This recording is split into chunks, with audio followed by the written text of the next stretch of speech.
Good evening and welcome to the Daily News Roundup. I am Abigail Smythe. Among the stories in this evening's newscast, public passenger vehicle operators end their strike and return to work. Firearm Licensing Authority concerned about the number of firearms stolen monthly.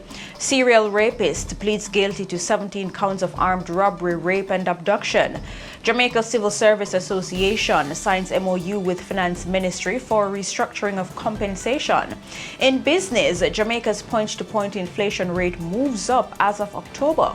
In the region, Haitian gunmen fire at convoy that included vehicles from the U.S. Embassy. Further overseas, former U.S. President Donald Trump running to retake the White House in 2024. And in sports, Hugh Menzies could return to help Reggae Girls World Cup campaign.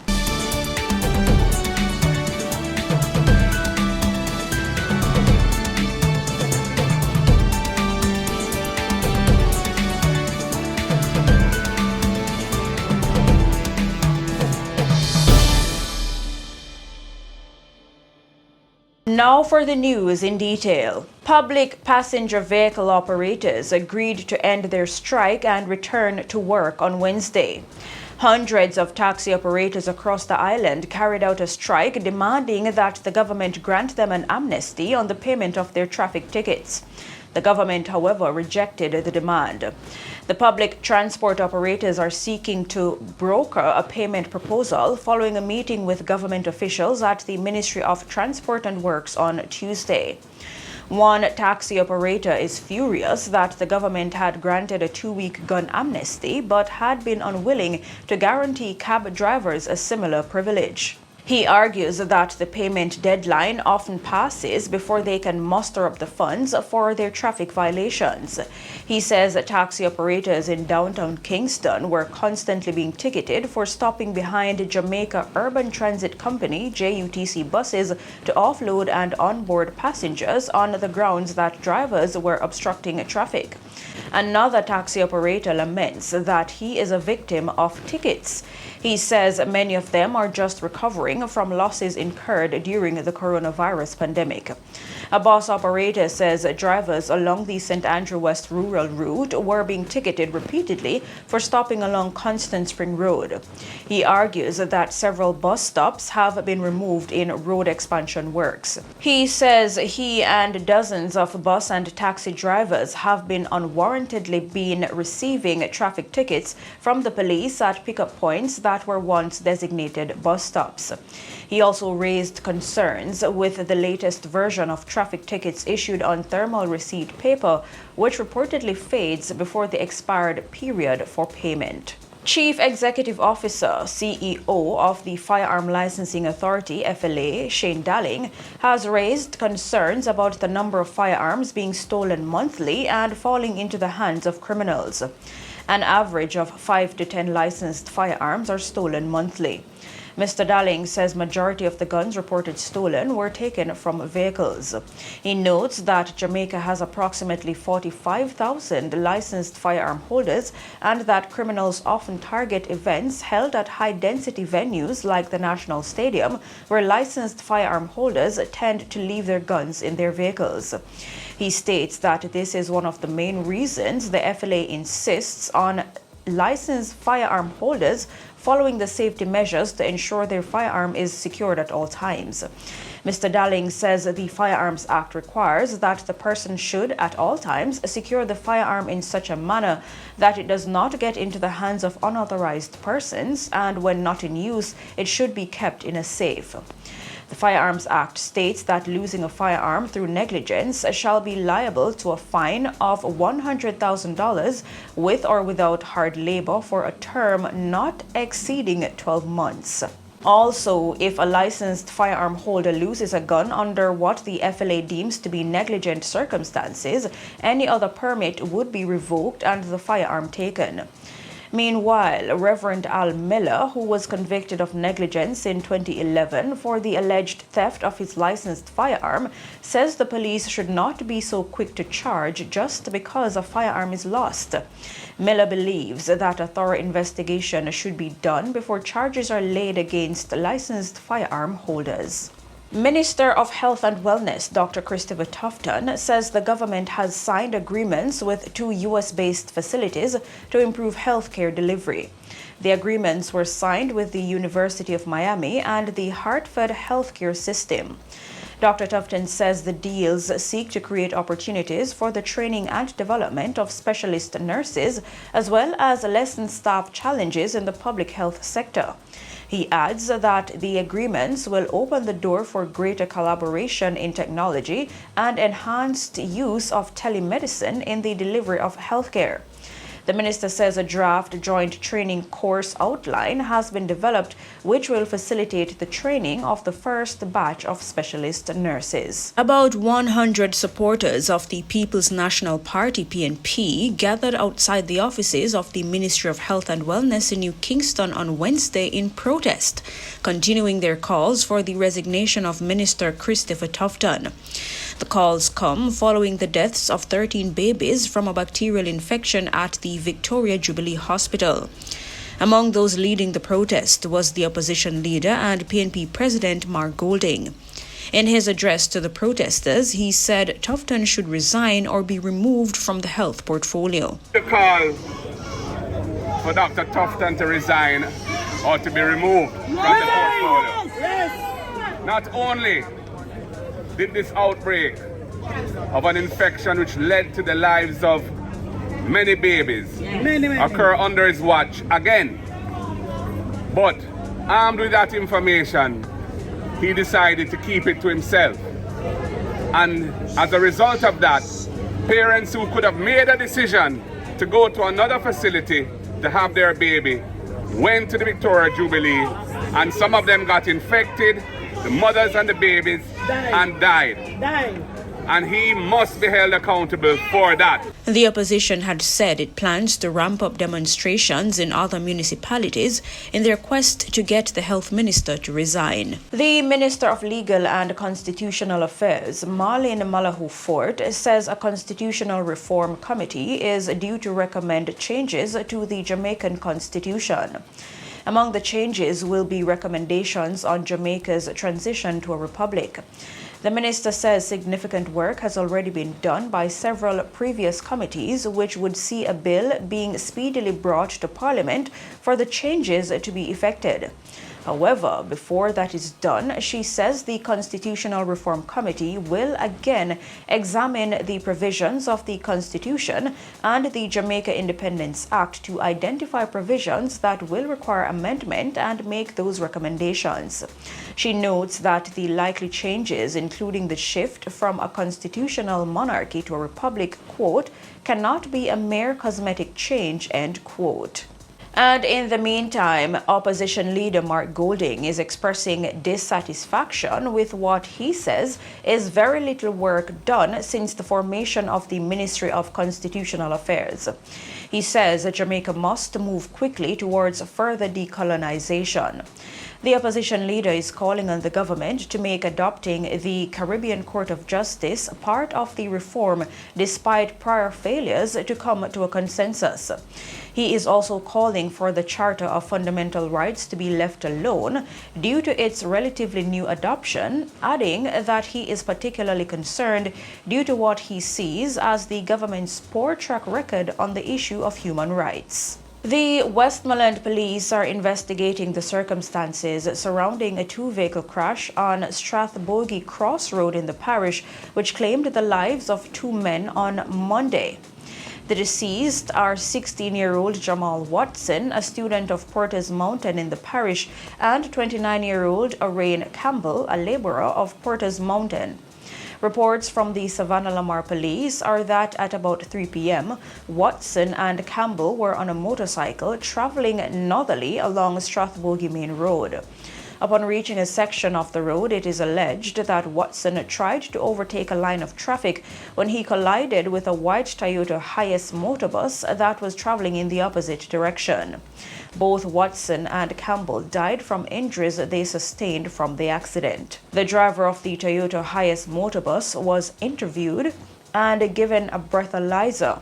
He was warned for prosecution and released pending investigation. Minister of Agriculture and Fisheries, Pernell Charles Jr., took his Grow Smart, Eat Smart campaign outside of Jamaica to New York City. Over a 3-day period, November 11 to 13, the minister met with food importers, processors, and consumers in local communities in the New York area. He also sought to promote investment opportunities in the Jamaican agricultural sector. He says several diaspora groups have expressed interest in investing in the sector, including individuals who have expanding businesses across the state and are looking to increase production and cultivation in Jamaica. Minister Charles notes that they have already taken the next step. We're creating now the mechanism for a stronger linkage between their expansion and the investment in Jamaica with innovation and technology that will be able to provide the consistent quality product that they need. So the diaspora is playing a very important role. Many of them have land that has been passed down from generations that they are not using in Jamaica, and they want to know how. And even those who don't have land have an interest in purchasing land in Jamaica or leasing land. Minister Charles states that this will lead to an increase in production, and having Jamaicans investing in Jamaica will lead to a boost in national development. The Grow Smart, Eat Smart national campaign was launched in April and targets several priority areas, including crop production, climate smart practices and technologies, access to finance, and expanding insurance for farmers. It is also a joint inter-ministry effort that not only promotes planting with the purpose of satisfying the local dietary needs of Jamaicans, but also encouraging smart eating with emphasis on better nutrition. In the meantime, Mayor of the City of Yonkers, Mike Spano, in acknowledging Minister Charles's years of extensive service and leadership, declared November 12 Honorable Pernell Charles Jr. Day. Minister Charles says he is honored to have received such a distinguished proclamation. Additionally, the City Council recognized Minister Charles for his contribution as a leader in various ministries of government. The Jamaica Civil Service Association, JCSA, has signed off on the Memorandum of Understanding with the Ministry of Finance and Public Service for the restructuring of compensation in the public sector. The JCSA says this is consequent to the mandate given by the majority of the general membership on October 3. The JCSA says the MOU will reflect the latest changes arising from previous discussions with the ministry. It will also facilitate the ability of the government to pay the increased salaries. The government agreed to a 17.5% increase on net pay for all public sector workers with effect from April 1. The association says it is hopeful that the MOU will allow them to progress to Phase 2 of the restructuring exercise. Phase 2 will deal with the job factor evaluation. This exercise, they say, will enable the fixing of anomalies and matters of alignment uncovered during Phase 1 of the compensation restructuring. The association says it's in receipt of all alignment scales so that every public officer represented by them will be able to see where they are aligned while work on the persistent anomalies continue. A man who the police describe as a serial rapist pleaded guilty to charges in the Supreme Court. 35-year-old Everton Bennett, otherwise called Guns, of Ewaton, St. Catherine, pleaded guilty to 17 counts of armed robbery, rape, abduction, and illegal possession of a firearm. Bennett pleaded guilty to 5 counts of robbery with aggravation, 3 counts of illegal possession of a firearm, 5 counts of forcible abduction, and 4 counts of rape. Prosecutors had reported that during the period February 8 to 10, 2021, Bennett and other men traveling in a silver Toyota Axio motorcar armed with handguns abducted several females in the Bogwalk, Point Hill, and Spanish Town areas of St. Catherine. The women were robbed of their properties, then raped. The cops made progress in their investigation when one of the victims was able to memorize the registration plate of the vehicle. This led to the capture of Bennett by Sissoka detectives attached to the St. Catherine North Division. DNA also played a major role in the evidence collection, which placed the accused at the scene in all 3 reported cases. He is to be sentenced on December 15 by Justice Judith Pusey. And in business news, the Statistical Institute of Jamaica, Statin, says Jamaica's point-to-point inflation rate has moved up slightly as of October. It says the country's point-to-point inflation rate is now 9.9%, moving from 9.3% the month before. This increase was impacted mainly by higher prices for food, housing, utilities, fuels, restaurants, and other accommodations.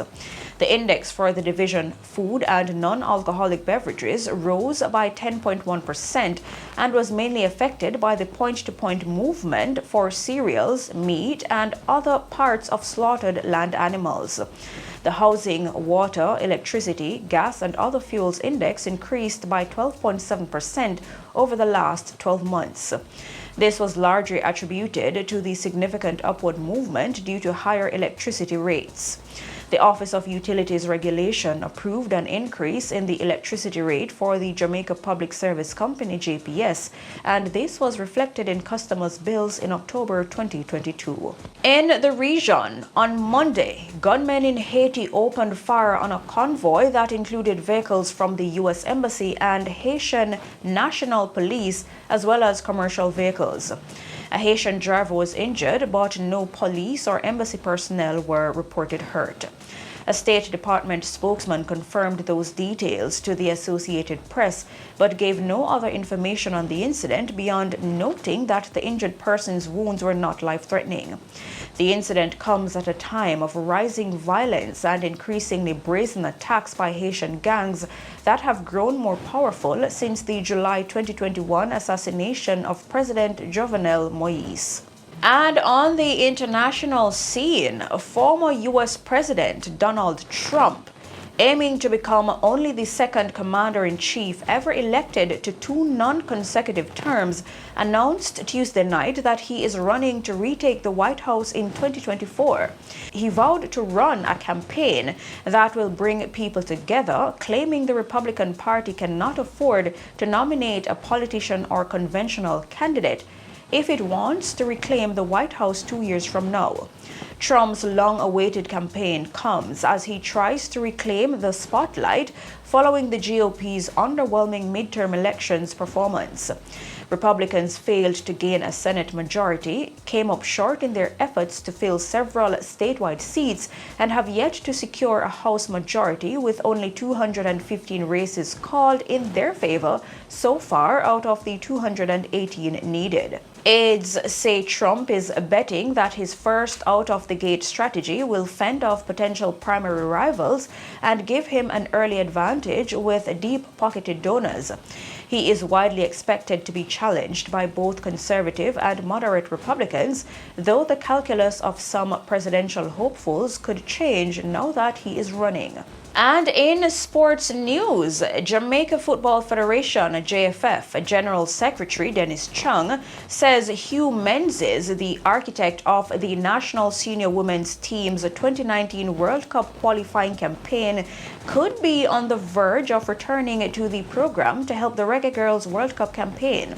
Menzies resigned from the program in December 2019, citing irreconcilable differences with the JFF regarding an update on his long-term future, as well as failure to reimburse him for personal funds used during the team's successful France qualifying campaign. However, a return to the program that he helped shape years ago in an advisory capacity could be a part of the future under recent structural changes within the Federation.